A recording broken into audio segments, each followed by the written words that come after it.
não parar, não precipitar e não retroceder. Então dizer para esse cara, sabe quando nós vamos parar? Nunca. Nunca na sua porca vida. Né?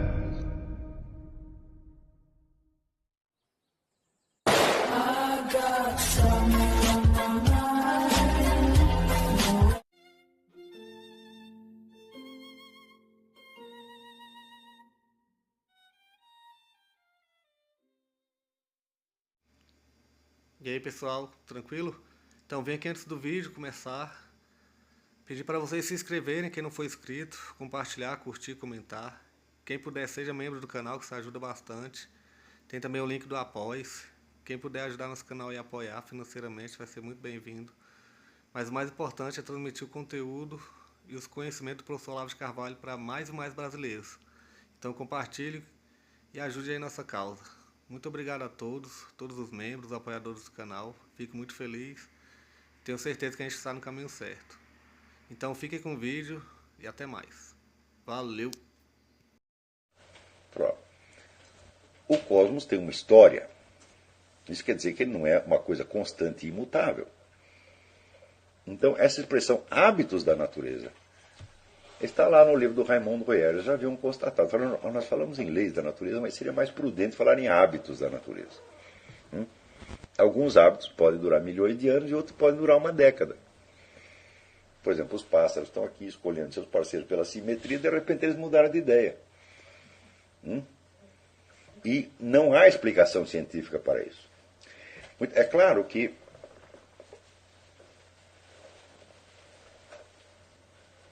a existência desse fenômeno, né, que é uma espécie de atenuação da reprodutibilidade, a busca de explicações para esse fenômeno seguiu duas linhas. Uma delas seria a própria variabilidade da natureza. Mas eles investiram menos nisso do que na busca de uma explicação interna, quer dizer, algum problema com o próprio método científico. Né? Ou pelo menos algum problema com a prática científica tal como se conhece hoje. Então, nesse sentido, surgiram alguns estudos muito interessantes. Um deles é aquele que mostrou que todas as revistas científicas preferem estudos que confirmam hipóteses antes do que aquelas que contestam hipóteses. Então, ou seja, eles preferem antes o construtivo do que o destrutivo. Só isso aí, é claro, já introduz vamos dizer, um viés tremendo. Né? E o camarada que observou isso também observou uma constância estatística, mas isso não quer dizer que daqui a pouco não possa mudar completamente. Quer dizer, eles começam a preferir, né, os artigos que contestam teorias. Isso pode acontecer também. Quer dizer, o próprio estudo, né, está envolvido no próprio fenômeno que ele estuda. Quer dizer, provamos aqui que estatisticamente as publicações tenderam até hoje a escolher certos artigos e a repelir outros, mas amanhã eles podem virar tudo de cabeça para baixo. Em suma, eu não acredito que as explicações baseadas apenas nas deficiências do método científico ou nas deficiências da prática científica, como nós conhecemos, sejam suficientes para isso. Por quê? Por exemplo, no caso da simetria, né, a significação estatística dos dados iniciais é enorme e confirmada em vários estudos sobre assuntos independentes, desde os passarinhos até os bebês e até abelhas.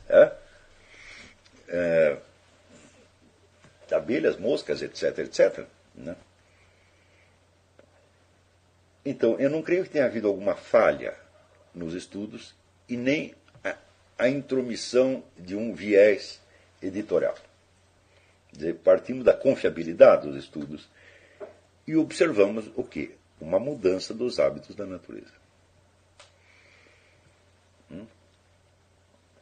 Veja que a confiança na estabilidade dos processos naturais começou com 100% e foi diminuindo. No tempo de Newton e Galileu, acreditava-se aquilo que Deus escreve a natureza com caracteres matemáticos. Uma vez que você encontrou a constante, aquilo não vai mudar mais. Isso significa que o conjunto das constantes observadas na natureza passou a ser, para gerações e gerações de cientistas e filósofos, a realidade objetiva.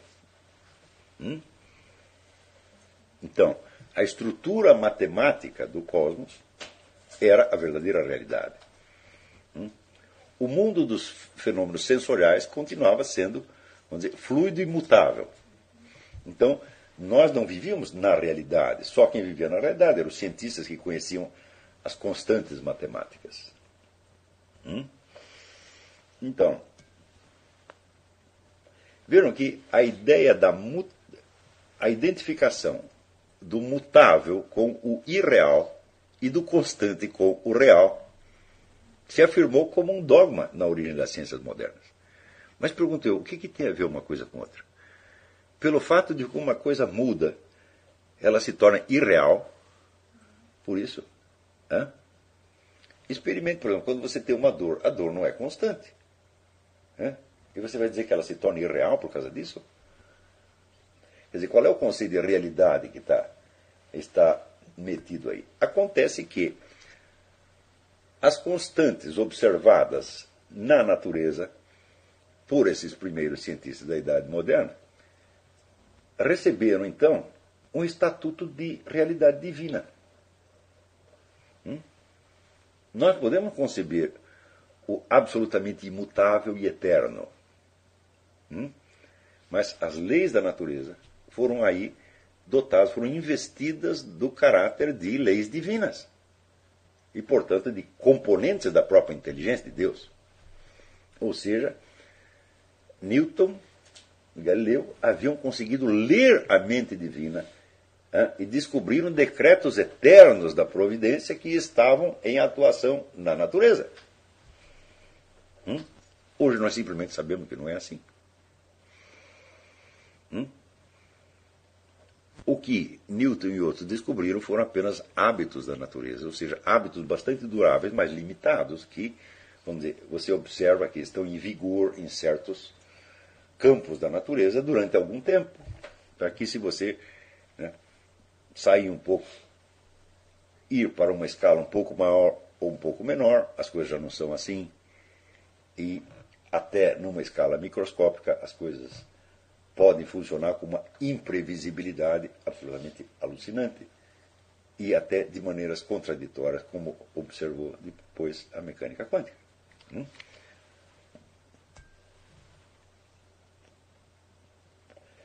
Então, o que aconteceu na entrada da Idade Moderna foi uma divinização, tá certo? Das constantes naturais, erigidas, então, em leis eternas.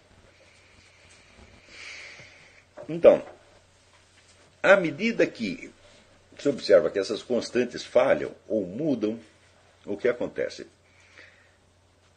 As pessoas perdem confiança no método científico, e então entram num estado de espírito absolutamente desesperador e criam então o pós-moderno, o desconstrucionismo, etc., etc., onde você não tem mais a que se ater, onde não há mais uma realidade. Quer dizer, a realidade dos sentidos já foi desmentida porque eles são mutáveis. Agora as leis da natureza também são mutáveis, então, aquele negócio do Milor Fernandes, Deus morreu, Marx morreu e eu mesmo não estou me sentindo muito bem.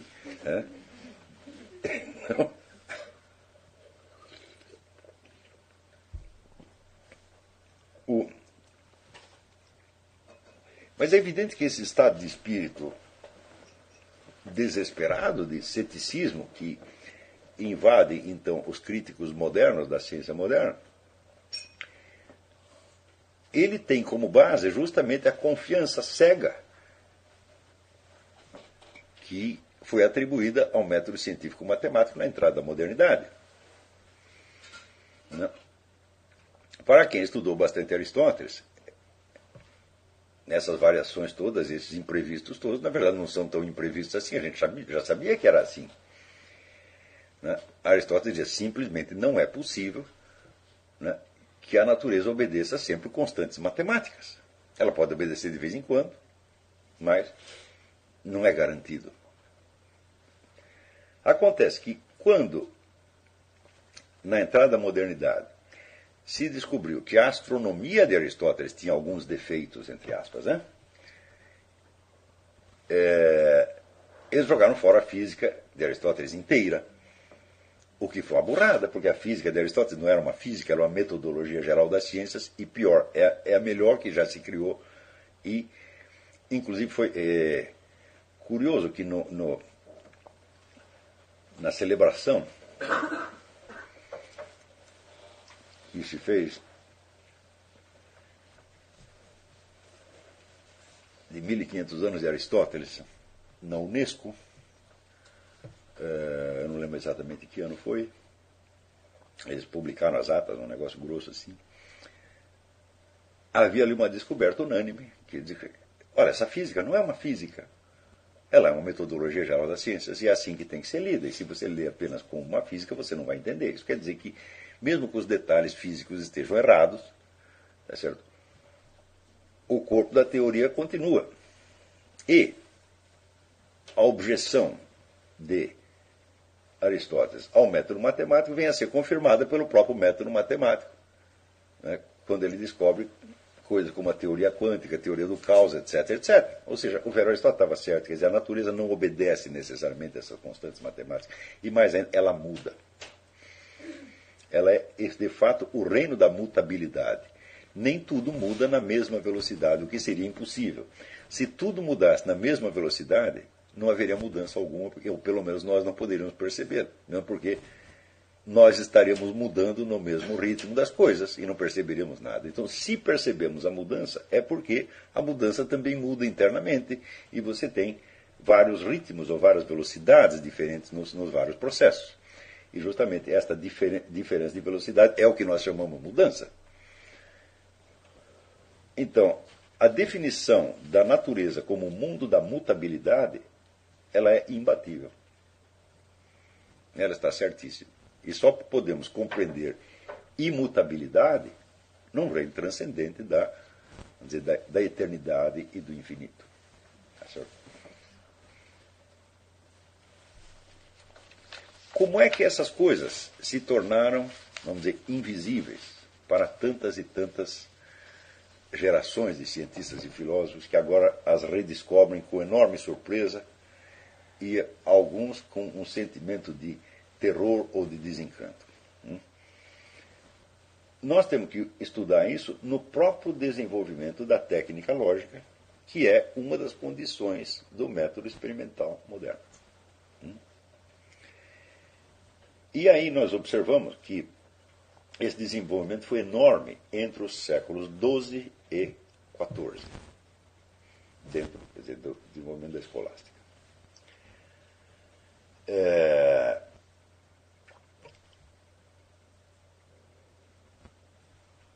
E este mesmo desenvolvimento provoca certos efeitos que, na época, ninguém poderia ter previsto e que muitos nem mesmo entenderam.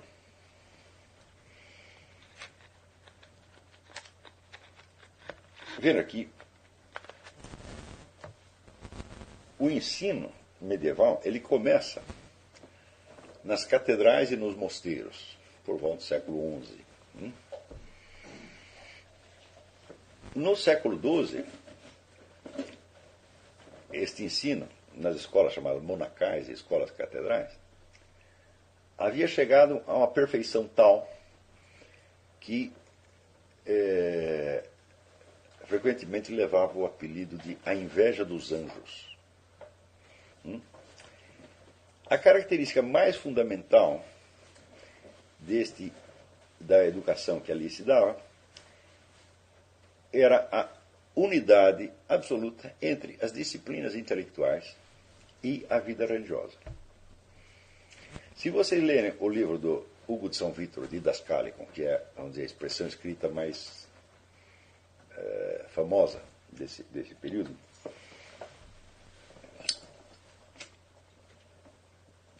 e que é, por meu gosto, um dos 10 livros fundamentais da humanidade, vocês verão que para Hugo, nada estava fora da devoção religiosa. Por exemplo, o ensino frequentemente começava, vamos dizer, com a lógica e a matemática e evoluía depois não só para a teologia, mas para as disciplinas práticas, como a engenharia, a navegação, o comércio, etc, etc, etc. Hugo dizia que estas disciplinas, todas elas existem para aliviar a miséria do ser humano. Miséria que ele chegou através da queda. Então, a queda de Adão e Eva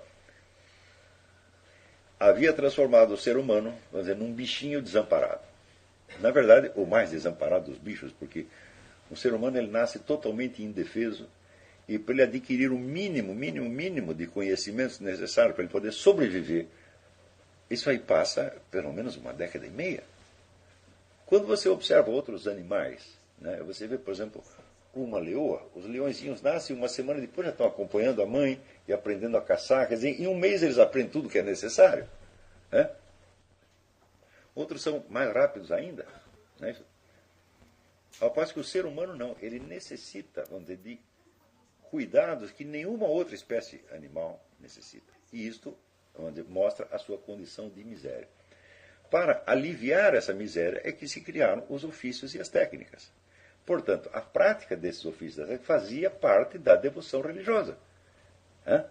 Quer dizer, faz parte do amor ao próximo. E nessa perspectiva eram, então, ensinados. Né?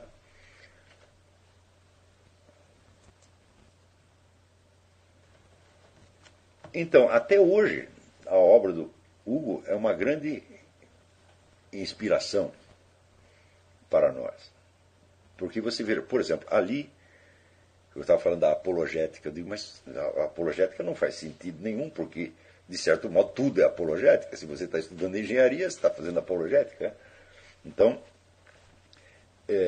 vamos dizer, a apologética como doutrina separada, como atividade separada, distinta, com identidade própria, simplesmente não existia. Né? E no conjunto de disciplinas que ali se ensinavam, não havia nada fora do cristianismo. Quer dizer, o objetivo final eram as virtudes contemplativas. Tá certo? E cada indivíduo que entrava ali, ele entrava numa sequência, né, de estudos e práticas que deveriam, em última análise, conduzi-lo à contemplação espiritual, se ele fosse capaz disso. Se ele parasse antes, tudo bem, ele foi até onde deu. Tá certo? Mas o trajeto dele só é explicado em função do objetivo final.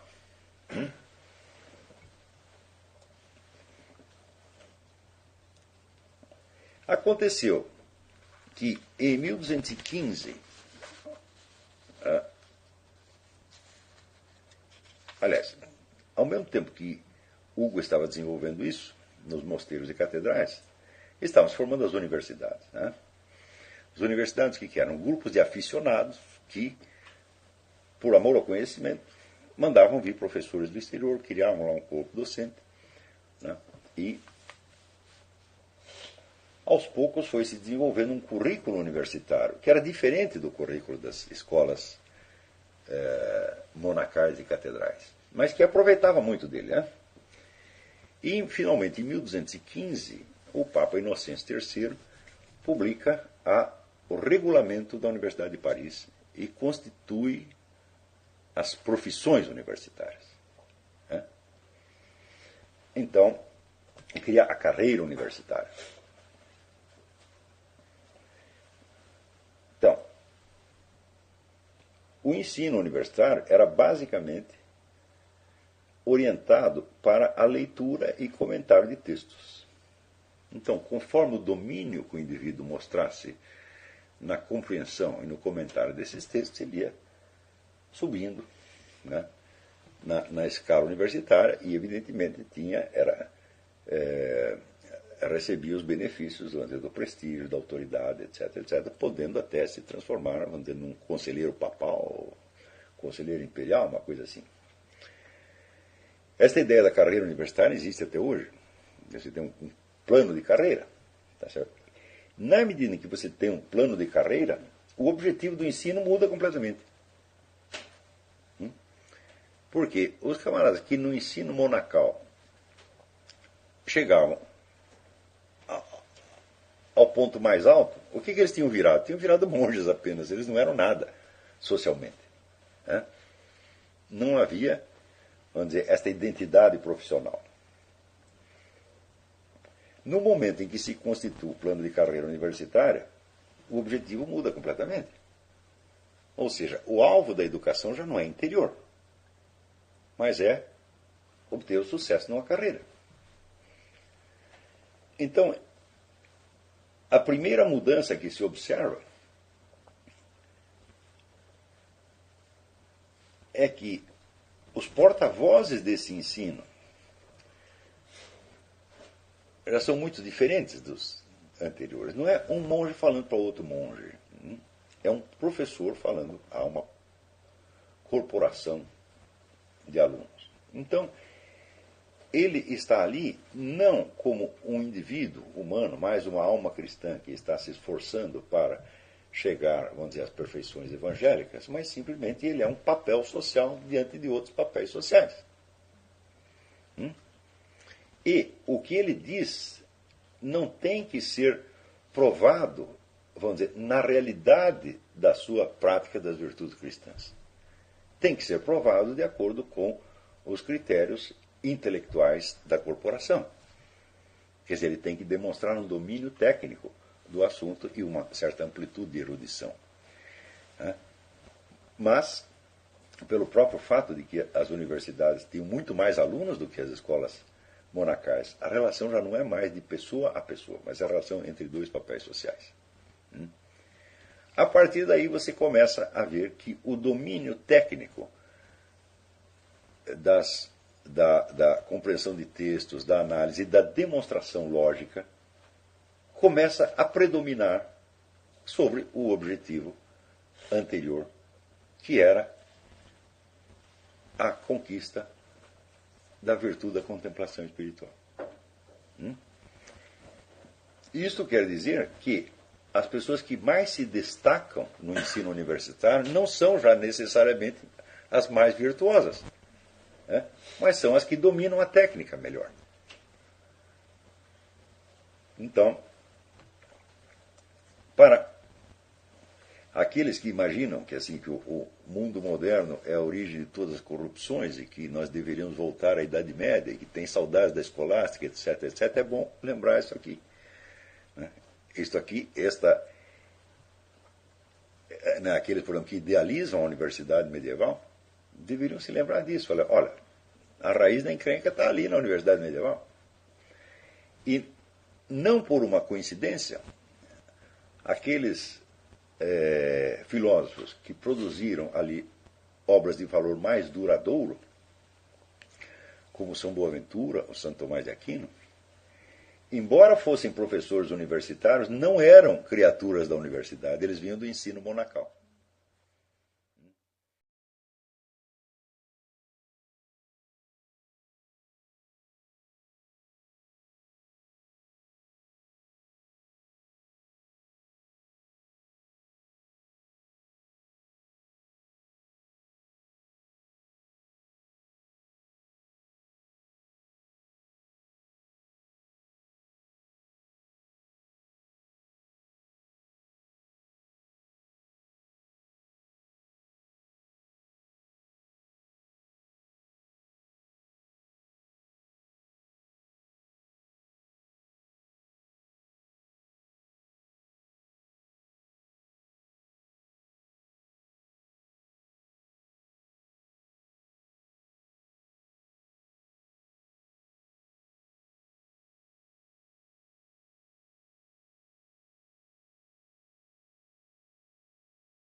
Chegamos a mais um final de uma aula, de um vídeo. Espero que tenham gostado. Quem não se inscreveu ainda, se inscreva, compartilhe, comente. Ajude o nosso canal, apoie, seja membro. E ajude o nosso canal a chegar a cada dia a mais brasileiros que precisam muito do conhecimento do professor Olavo de Carvalho. Então é isso aí, fique com Deus, até o próximo. Valeu! Então é isso aí, pessoal. Que é o nosso canal. Que são alguns livros que eu já li. A maioria foi doação, mas alguns eu adquiri, professor Olavo de Carvalho. Alguns livros se perderam aí que eu emprestei. professor Alexandre Costa, a Bíblia Sagrada, 10 lições sobre Karl Marx. Indico a não ler esse livro, que é muito ruim mesmo. Alguns pensadores aqui que realmente, como o professor Olavo de Carvalho disse, não são pensadores. Valeu, tamo junto aí. Apoie nosso canal, seja membro.